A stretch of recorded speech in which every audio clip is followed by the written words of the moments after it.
વસ્ત્રહરણની લીલા એ બહુ પહેલા છે અને અહીંયા વરુણ વિજયની કથા છે. ઘણા લોકો આનો આધ્યાત્મિક અર્થ નથી સમજતા, તો મનમાં જે આવે એ કથાઓ વિશે બોલતા હોય.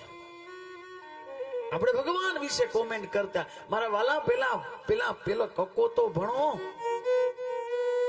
સીધું ઈશ્વરને સમજવા, ઈશ્વરોની કથા સમજવી બહુ. અરે વ્યાસ પછી કોઈ એવું થયું નથી કે જેને પરિપૂર્ણ ભાગવત, સુખદેવજી પછી કોઈ એવું છે નહીં કે જેને ભાગવતનો અર્થની ખબર હોય. સંપૂર્ણ ભાગવતના અર્થની હજી લગી કોઈ જાણી હૈગું નથી અને હજી લગી કોઈ જાણવાનું પણ નથી. વસ્ત્રહરણ લીલા એટલે કેવલમ 7 વર્ષના કૃષ્ણ ઓલા ઝાડ ઉપર ચડી ગયા અને ગોપીઓના વસ્ત્ર લઈ લીધા, એ રીતે છે જ નહીં. આ તો રૂપક કથા છે.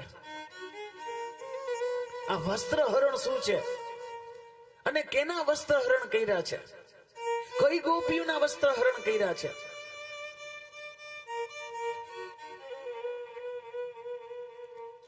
આહા, એ ગોપીઓના વસ્ત્ર હરણ કર્યા છે કે જેને ભગવાનને રાસમાં બોલાવી છે. और क्यों किया है ये भी बड़ी बात. પણ શું કામ કર્યા વસ્ત્ર હરણ? જો 3 છે, જીવ, જગત અને માયા. જીવ, જગત, માયા અથવા જીવાત્મા, પરમાત્મા અને માયા. આપણે ગમે તેવા ભગવાનનો ભાવ હોય અને ગમે તેવા આપણે આસ્તિક હોય, ગમે તેવા શ્રદ્ધાળુ હોય, ગમે તેટલા વિશ્વાસ ઈશ્વર પ્રત્યે હોય, પણ જ્યારે મંદિરે જઈને તો સામે ઈશ્વર ઊભો હોય, પણ જ્યારે ટેળો આવી જાય, પડદો આવી જાય ને, તો આપણા જ સામે ઈશ્વર હોય ને તો આપણને દેખાય નહીં. ઈશ્વર સામે જ ઊભો હોય તોય ન દેખાય, કારણ કે માયાનો પડદો છે. સમજાય છે? દ્વારકાધીશના મંદિરમાં આવ્યા ને પછી ભોગ આવ્યો હોય તો પછી પડદો હોય, અને આપણે મંદિરની સામે પહેલી જ લાઈનમાં પહેલા જ હોય, સામે જ કોઈ ન દેખાય. અને પછી શું થાય? પૂજારી કૃપાપૂર્વક એ ટેરો, એ પડદો હટાવે તો શું થાય? જે ઈશ્વર સામે છે એ સામે દેખાય.